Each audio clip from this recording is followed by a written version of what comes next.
आज पवित्र अशोका अष्टमी एवं प्रभु लिंगराजकर रुकुणा रथ यात्रा ये पवित्र दिन अवसर रे आज प्रभु वर्षकर थरे बाहर को आसंती एवं समस्त भक्त को केवल भुवनेश्वर नुहे कि ओडिशा नुहे सारा भारत वर्षर आसी शह शह संख्यार दर्शक मान को दर्शन दियंती एवं आज गोटे दिन समस्ते दिन को अपेक्षा करिथांती प्रभुंकर रथरे टिके रथ को टिके स्पर्श करिवे रथ दौड़ी की टिके स्पर्श करिवे रथ को टिके टाणिबे। ये आम संस्कृतिर अन्यतम गोटे श्रेष्ठ कथा आम संस्कृतिर परिचय आम अस्मितार परिचय।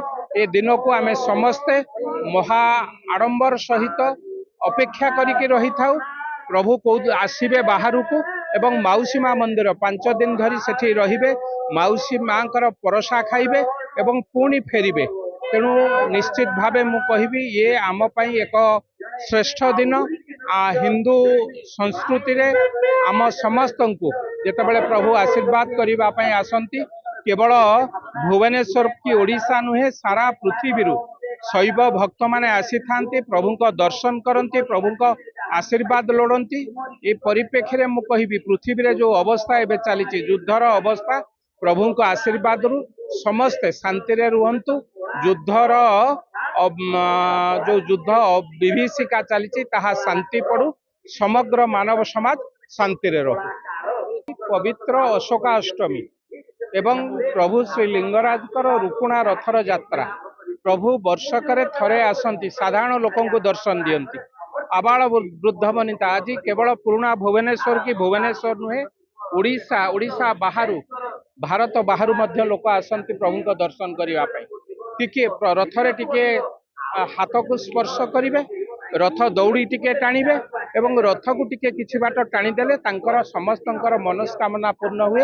ये होची आम संस्कृतिर कथा ये होची प्रभुंकर कथा।